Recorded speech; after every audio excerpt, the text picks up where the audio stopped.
আসসালামু আলাইকুম প্রিয় দর্শক, আপনাদের সকলকে আমন্ত্রণ জানাচ্ছি। আজ আমাদের সঙ্গে আমন্ত্রিত অতিথি হিসেবে আছেন এই আপনাদের খুবই সুপরিচিত জনাব ডক্টর আব্দুল নূর তুষার। তুষার ভাই, আপনি খেয়াল করেছেন আপনাকে আপনার পরিচয় দিতে যে আমি একটু কিন্তু থতমত খেয়ে যাচ্ছিলাম যে আপনাকে কিভাবে পরিচয় করে দেব। আপনার এত এত পরিচয়, এবং আমাদের দর্শকের কাছে এই মুহূর্তে আপনার সবচেয়ে বড় পরিচয় হলো যে এই সময়ে যে কজন লোক, মানে আমি মনে করি আমার দর্শক যারা আছে তাদের মনের কথাটা অকপটে গুছিয়ে বলতে পারেন, তার মধ্যে আপনি অন্যতম, এবং আপনি একদম প্রথম সারির একজন। যে কারণে আপনার কোন পরিচয়টা সবচেয়ে গুরুত্বপূর্ণ এটা আমার জন্য ভাবা অনেক সময় কঠিন। যাই হোক, জনাব আব্দুল তুষার, আপনাকে আমার অনুষ্ঠানে স্বাগত জানাচ্ছি। আশা করি আপনি ভালো আছেন এবং অনেক ব্যস্ততার মধ্যে আমাদের সময় দিয়েছেন, এই জন্য আপনার কাছে কৃতজ্ঞতা। ধন্যবাদ মাসুদ কামাল ভাই। আপনি আমার আব্বার খুব প্রিয়।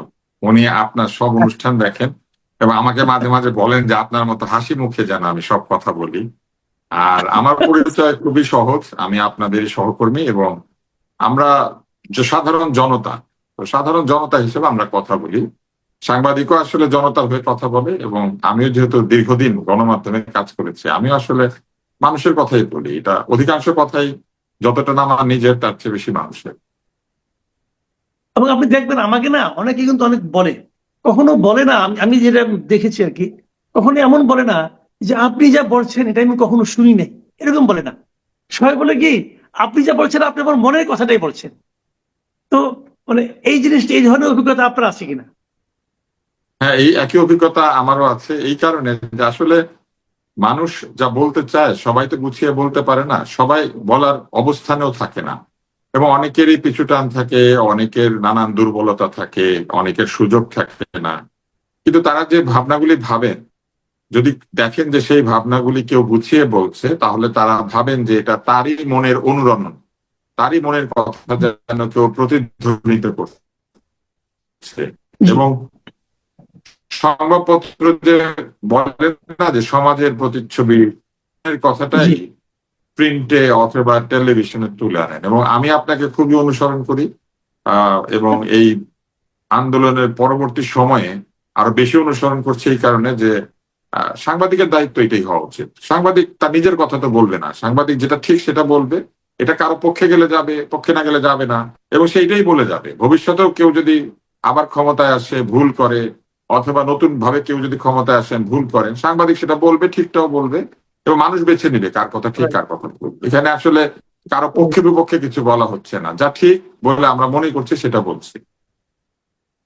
আচ্ছা, আজকে আমরা একটা জিনিস লক্ষ্য করলাম যে ডক্টর ইউনূস সাহেব গতকালকে বিএনপির একটা প্রতিনিধি দলের সঙ্গে সাক্ষাৎ করলেন, এবং আজকে দেখলাম যে অবধারিতভাবে জামাত ইসলাম এবং এনসিপির সঙ্গে সাক্ষাৎ করলেন। এবং আমি দুটো জিনিস লক্ষ্য করলাম যে সবগুলো দলের একটা কমন বক্তব্য ছিল, সেটা হলো যে এই ওনার উপদেষ্টা পরিষদের মধ্যে কেউ কেউ যেন সেই কাজটা করছেন না যা তাদের করা উচিত, পক্ষপাতমূলক আচরণ করছেন। আর এনসিপি তো দুদিন আগে এনসিপির প্রধান উনি তো বলেই দিয়েছেন যে অনেক উপদেষ্টা সেফ এক্সিট খুঁজছেন। তাহলে সবাই মিলে একটা জায়গায় কমন, সেটা হলো যে এই উপদেষ্টা পরিষদের কেউ কেউ, যদি তারা নাম বলেননি, কেউ কেউ যা আছেন, যা তাদের করা উচিত তা তারা করছেন না, এবং অথবা তারা পক্ষপাতমূলক আচরণ করছেন। যখন সবাই বলছেন, ওনার দৃষ্টিতে ওই তিনটেই পলিটিক্যাল পার্টি, আর তো কাউকে ডাকেন না বেসিক্যালি। তো এই তিনজন থেকে যে মন্তব্যটা আসছে, আপনার কি মনে হয় এই মন্তব্যের প্রেক্ষিতে ডক্টর ইউনূস আগামী 2-1 দিনের মধ্যে কোনো পদক্ষেপ নেবেন, কোনো উপদেষ্টাকে সরিয়ে দিবেন? আমার প্রথমত সেটা মনে হয় না। উনি সারা জীবন যেভাবে কাজ করেছেন, সেখানে নিজের ইচ্ছা ছাড়া অন্য কারো ইচ্ছায় তিনি কোনো কাজ করেন নাই। উনি যখন গ্রামীণ ব্যাংক তৈরি করেছেন, পরে গ্রামীণ ফোনে, গ্রামীণ টেলিকমের মাধ্যমে শেয়ার হোল্ডার হয়েছেন, অন্যান্য প্রতিষ্ঠান তৈরি করেছেন, আমরা কখনোই লক্ষ্য করি নাই যে কোনো প্রতিষ্ঠানে উনি অনুপস্থিত ছিলেন, উনি সেকেন্ড ম্যান ছিলেন, অথবা তার কোনো সেকেন্ড ম্যান ছিল। উনি মূলত যদি তোর ডাক শুনে কেউ না আসে একলা চলে রে, অথবা আমি ডাকি দেই না আমি একলা চলি রে, এই ধরনের মানুষ। যেহেতু ওনার অনেক সফলতা আছে, সেই জন্য ওনার এই বিষয়ে সমালোচনা নাই। কিন্তু আপনি যদি অর্গানাইজেশনাল স্ট্রাকচার কিংবা হিউম্যান রিসোর্স ম্যানেজমেন্ট এইসব বিষয়ে পড়াশোনা করেন, তাহলে দেখবেন যে সবচাইতে ব্যর্থ নেতা হচ্ছেন তিনি, যিনি তার কোনো বিকল্প তৈরি করতে পারেন না। সেই শর্তে শেখ হাসিনা এবং আমাদের বর্তমান তত্ত্বাবধায়ক সরকারের প্রধান উপদেষ্টা দুজনই তাদের কোনো দ্বিতীয় ব্যক্তি অস্তিত্বে স্বীকার করেন নাই কখনো, বা তাদের কোনো দ্বিতীয় ব্যক্তি নাই। সেই সংজ্ঞাতে গেলে আসলে এই দুটি নেতৃত্ব এই বিকল্পহীনতার দোষে আক্রান্ত। আর ডক্টর ইউনূস যদি কথা শুনতেনই, তাহলে গত 14 মাসে অনেকের কথা হয়তো তিনি শুনতেন অথবা রাখতেন অথবা ব্যবস্থা নিতেন। আমরা সেরকম কিছু তাকে করতে শুনি নাই। তিনি শোনেন, কিন্তু তিনি নিজে যেটা ভাবেন সেটাই করেন। এটা নেতৃত্বের এক ধরনের নেতৃত্বের গুণাবলী। একাধিক ধরনের নেতৃত্ব আছে। কেউ কেউ জনগণের কথা শুনে সেই জায়গায় কাজ করেন, কেউ কেউ শোনেন কিন্তু শুধু নিজেরটা করেন, আর কেউ কেউ শোনেন নিজেরটা বলেন এবং দুইটা মিলিয়ে বেস্ট সলিউশন বের করার জন্য চেষ্টা করেন।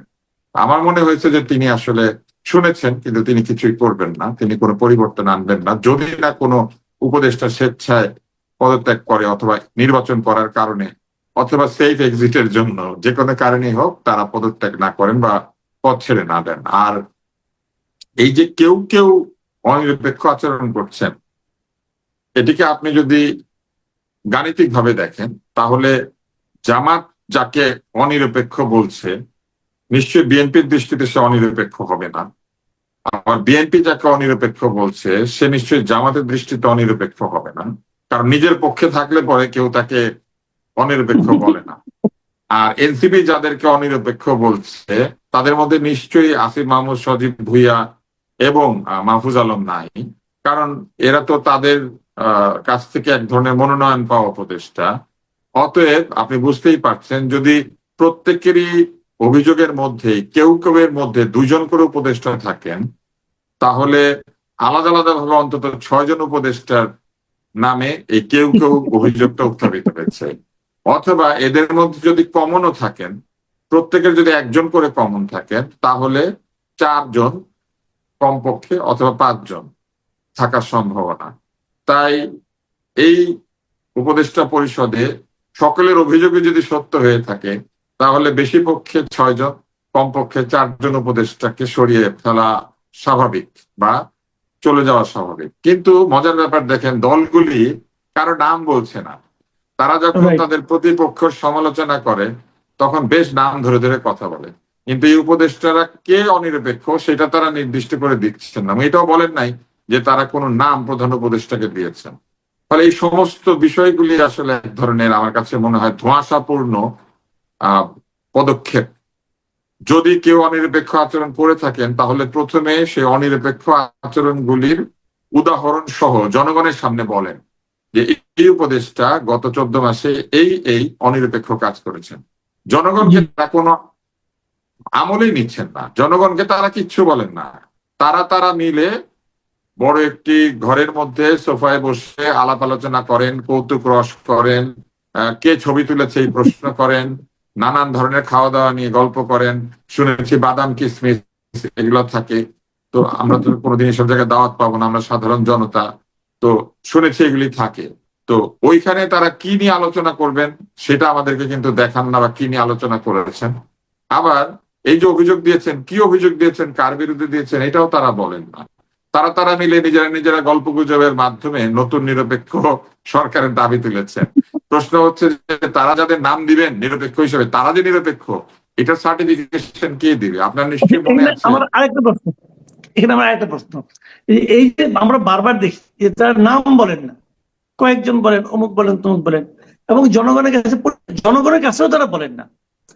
এখন যদি প্রধান উপদেষ্টা বলে যে আপনারা যে কেউ কেউ বলেছেন, আমি তো বুঝতে পারি নাই কে কে, কাজে আমি কাউকেই বাদ দিইনি, উনি যদি বলেন, তাহলে ওনাকে কি আমরা খুব দোষ দিতে পারবেন? উনি তো বুঝতে পারছেন না। না, ওনাকে আপনি কোনোভাবেই দোষী করতে পারবেন না, এই জন্য যে উনি নিজের পছন্দ উপদেষ্টা নিয়েছেন কিনা, নাকি উপদেষ্টারা নিয়োগকর্তা দিয়ে, যাদেরকে তিনি নিয়োগকর্তা হিসেবে উল্লেখ করেছিলেন, এটা তো আমরা জানি না এখনো। এই উপদেষ্টারা কি তার নিজের পছন্দে এসেছে, নাকি অন্য কারো পছন্দ এসেছে, নাকি এই যে তরুণ সমাজ তারা এদেরকে পছন্দ করে নাম দিয়েছে, সেখান থেকে তারা এসেছেন। আগে যখন তত্ত্বাবধায়ক সরকার হতো, নিরপেক্ষ তত্ত্বাবধায়ক সরকার, তখন একাধিক নাম প্রস্তাব করা হতো, বিভিন্ন দল থেকে, এবং সেই নামগুলির মধ্যে থেকে আলোচনার মাধ্যমে সকলের কনসেনসাসের ভিত্তিতে একটা সিদ্ধান্ত নেওয়া হতো। তাহলে আমরা জানতাম যে অন্তত 20 জন 25 জনের নাম এসেছে, সেখান থেকে 10 জনকে বেছে নেওয়া হয়েছে। কিন্তু এইবার যে পদ্ধতিতে অন্তর্বর্তী সরকার গঠিত হয়েছে, সেখানে কিন্তু আমরা জানি না কোন নামগুলি প্রস্তাবিত হয়েছিল, কারা বাদ পড়েছেন এবং কারা থেকেছেন। তো এই কারণে আমরা তো জানি না কে কাকে নিয়োগ দিয়েছেন। অতএব তিনি যদি এটা বলেন যে আপনারা তো নাম বলেন নাই, তাহলে আমি মনে করি এটা একটা দারুণ যুক্তি হবে, কেননা নাম বলে দিয়েছিল বলেই তো এদেরকে উপদেষ্টা হিসেবে নেওয়া হয়েছিল। এবং আসিফ মাহমুদ, সজীব ভুইয়ার তো একটা সাক্ষাৎকারই আছে যে এমনকি প্রধান উপদেষ্টার নামও তারা প্রস্তাব করেছিলেন, এবং সে তার বিপরীতে আরো একজনের নাম প্রস্তাবিত হয়েছিল, এবং তখন কেউ কেউ আপত্তি তোলার পরেও তার চাপ দিয়েছিলেন, এবং তখন প্রধান উপদেষ্টা নিয়োগ পেয়েছিলেন। তো এটা তো বলেছেন, এবং নাহিদ নিজেই বলেছেন 4 তারিখেই তিনি ফোনে আমাদের প্রধান উপদেষ্টার সঙ্গে কথা বলেছেন। তো তার মানে কি? তার মানে তো কে কে বা কারা তাকে এবং উপদেষ্টাদেরকে নিয়োগ করেছে। তো এখন এই নিয়োগের যারা করেছে, অনিরপেক্ষতার দায় দায়িত্ব তো তাদেরকেও নিতে হবে। ওনারা এত লোক আচ্ছা, থাকতে একটা জিনিস, নিরপেক্ষ আচরণ করে না, সেরকম লোক নিয়োগ দিল কেন? রাইট। আচ্ছা, একটা কথা আপনি আমাকে বলেন, যে জিনিসটা হলো কি, যে অনেকে বলছেন যে ধরা যাক আমরা যে এই যে ঐক্যমত্য কমিশন দেখলাম, সেখানে একটা মিটিং হলো, এখানে 30টা 35টা দল গেল, এবং সব দলই কিন্তু সমান গুরুত্ব পেয়েছে এখানে কথা বলার সময়। সবাই কথা বলেছে, ছোট ছোট দল যার 2 জন 3 জন লোক, তারাও কথা বলেছে। তো গণতন্ত্রে তো এরকম হতেই পারে যে সবগুলি দলকে, তারা তো জানে না কোনটা বড় দল। গণতন্ত্র তো ছোট দল বড় দল কিছু নাই, সব দলের সমান গুরুত্ব পাবে। কিন্তু আমরা দেখলাম ঠিকই 35-30টা থাকে, কিন্তু যখন ডক্টর ইউনূস ডেকে কথা বলেন, কোন জরুরি কথা বলেন, তখন উনি কেবল এই 3টা দলকে ডাকেন। তো আমি যদি পক্ষপাতের কথা বলি, আমি যদি বলি ডক্টর ইউনূসই তাবৎ দলগুলির মধ্যে এই 3টা দলের প্রতি পক্ষপাত দুষ্ট, তাহলে সেটাকে একটু ভুল বলা যাবে? না, এটা অযৌক্তিক হবে না। আপনার যুক্তি যথেষ্ট ধারালো হবে এই কারণে যে উনি যে শুধু এইখানে ডাকেন তাই না, নিউ ইয়র্কে বেড়াতে যাওয়ার সময় তিনি তাদেরকে সাথে নিয়ে গিয়েছেন, এবং কোনো কাজ ছাড়াই নিয়ে গেছেন।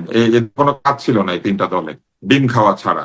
অথবা পেছনের দরজা দিয়ে এয়ারপোর্ট থেকে বের হওয়ার সময় অপমানিত হওয়া ছাড়া তাদের কিন্তু আমরা তেমন কোনো কাজ করতে দেখি নাই।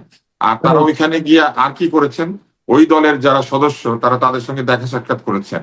নিউ ইয়র্কে এবং আমেরিকার অন্যান্য জায়গায় তাদের যেসব তথাকথিত দলীয় সদস্যরা আছেন, তারা এসে তাদেরকে রিসিভ করেছেন এবং তাদেরকে নিয়ে গেছেন। অথচ উল্টাটাই হওয়ার কথা ছিল, প্রতিনিধি দলের সদস্য হিসেবে সবাইকে সরকারি ভাবে রিসিভ করা উচিত ছিল, আমাদের দূতাবাসে তাদেরকে রিসিভ করা উচিত ছিল, সকলকে যাদেরকে তিনি সাথে নিয়ে গেছেন। সেটা না করে এই 6 জনকে আলাদা আলাদা ভাবে তাদের দলীয় সদস্যরা রিসিভ করেছেন। তার মানে কি, উনি দলীয় কর্মকাণ্ড পরিচালনা করার জন্য রাষ্ট্রীয় খরচে 6 জনকে সাথে নিয়ে গিয়েছিলেন। অতএব যদি পক্ষপাতের কথা বলেন, এরকম পক্ষপাত আগেও হয়েছে।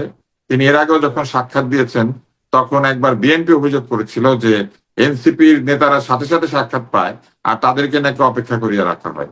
অতএব এই ঘটনা তো নতুন না, এটা আগেই হয়েছে। অতএব কেউ যদি অভিযোগ করেন, একেবারে অযৌক্তিক অভিযোগ হবে না। আচ্ছা, আমি একদম শেষ প্রশ্নে চলে আসতেছি। গত কয়েকদিন ধরে আমরা দেখলাম যে এনসিপির সঙ্গে কেমন যেন দৃশ্যতে একটা এক ধরনের মনোমালিন্য, এক ধরনের মন কষাকষি সরকারের সঙ্গে, এবং তার কদিন পরে জামাতে ইসলামের সঙ্গে। আবার এনসিপির সঙ্গে, এনসিপি তো মোটামুটি আগে তো বিএনপি কে দীর্ঘদিন ধরে বারবার নানা রকম কথা বলতেছেন, ইদানিং আবার তারা বিএনপি কে খুব বেশি কিছু বলেন টলেন না। শুরুর দিকে আমরা শুনতাম যে এনসিপি কে জামাতের বি টিম বলা হতো, অথবা কিংস পার্টি বলা হতো। তো এত সমালোচনার পরেও সেই এনসিপি কিন্তু গুরুত্ব পাচ্ছে সরকারের কাছে। তো অনেকে এমনও বলছে, এই যে এনসিপির সঙ্গে সরকারের যে সমস্ত দৃশ্যত যে ঘটনা, বিরোধগুলো, অথবা জামাতের সঙ্গে যে বিরোধগুলো, এগুলো কি আসলে সাজানো নাটক? আপনার কাছে এরকম মনে হয় কিছু? সাজানো নাটক এইভাবে হয়তো বলা যাবে না, কিন্তু যেটা আমরা উপলব্ধি করছি সেটি হচ্ছে যে এনসিপির প্রতি যে পক্ষপাত আছে এবং এক ধরনের আমি বলবো যে আশ্রয় প্রশ্রয় আছে, সেটা তো পরিষ্কার। দ্বিতীয়ত, যেসব বিষয় নিয়ে আপত্তি করা হয়েছিল একসময় রাজনৈতিক দলগুলির আচরণ, সেই আচরণ থেকেও এনসিপি কিন্তু বের হয়ে আসতে পারে নাই। তারাও তাদের আয়ের উৎস ঘোষণা করে না, তাদের ডোনারদের নাম বলে না, তারাও বিভিন্ন জায়গা থেকে চাঁদা আদায় করে বলে আমরা এমনকি ভিডিও দেখেছি। তাদেরও বিভিন্ন দলীয় সদস্যরা এমন মন্তব্য করেন যে মন্তব্যগুলি আগেকার যে রাজনীতি সেই রাজনীতির সঙ্গে সামঞ্জস্যপূর্ণ। যেমন কলিজা ছিঁড়ে নেওয়া হবে, ভেঙে দেওয়া হবে, এটা না দিলেও করবো না, ওইটা না করলে আটকে দিব, আহ হতে দেওয়া হবে না। তো একই ধরনের ভাষাই তারা ব্যবহার করেন। অতএব আমার কাছে মনে হয়েছে যে যেসব কারণে আমরা ফ্যাসিস্টদেরকে সমালোচনা করি, অন্তত ভাষার দিক থেকে ফ্যাসিস্টদের সাথে অন্তত এনসিপির কোনো কোনো জায়গাতে মিল আছে। আর যদি আপনি আচরণের কথা বলেন, তাহলে ফ্যাসিস্টরা যেরকম অন্যের সম্পত্তি দখল করত, অন্যের ব্যাংক লুট করতো, অন্যের ব্যাংক দখল করতো, এরকম তারাও ফ্যাসিস্টের অফিস এই কথা বলে সেটা দখল করে নিচ্ছেন। মানে ব্যাপারটা এরকম যে ফ্যাসিজম যা করেছে সেইটা করলে খারাপ, আর ওই একই কাজ যদি তারা করেন তাহলে সেটা একটা দেশ ও জাতির জন্য গুরুত্বপূর্ণ বিষয়। এমনকি তারা যখন একদিন আগে তারা চট্টগ্রামে একটি অফিস দখল করেছেন, তারা বলেছেন যে অফিসটা ফ্যাসিস্টদের অফিস এবং তারা দখল করেছেন কারণ ফ্যাসিস্টরা এখানে নাকি বৈঠক করে। কিন্তু মজার ব্যাপার হচ্ছে ওই একই ভবনে অন্যান্য রাজনৈতিক দলের অফিস আছে, তারা কেউ কিন্তু বলে নাই ফ্যাসিস্টরা এখানে বৈঠক করে। ওনারা খবর পেয়েছেন এখানে ফ্যাসিস্টরা বৈঠক করে, কিন্তু ওইখানে যারা রেগুলার অফিস করে তারা ফ্যাসিস্টদেরকে দেখতে পায় না। আরো মজার ব্যাপার হচ্ছে তারা বলেছেন এই সম্পত্তিটা নাকি বিহারীদের। তো বিহারীদের সম্পত্তি ফ্যাসিস্টরা নিয়ে ফেললে খারাপ, আর ওনারা নিয়ে ফেললে ভালো। এইসব নিয়ম কানুন যখন আমরা দেখি তখন আমরা হতাশ হই, আমরা মনে করি যে একই অঙ্গে এত রূপ, একই দেশে দুই আইন, এক যাত্রায় পৃথক ফল, কিছু বাগধারা আছে না? তো সেই বাগধারাগুলির অর্থ আমরা এখন বুঝতে পারি যে একই অঙ্গে এত রূপ, এক যাত্রায় পৃথক ফল, তারপরে এক দেশে দুই আইন। তো এগুলো আমরা এখন বুঝতে পারছি আর কি। আর একটা আইন আছে, সেটা আমি বলতে পারি যে যখন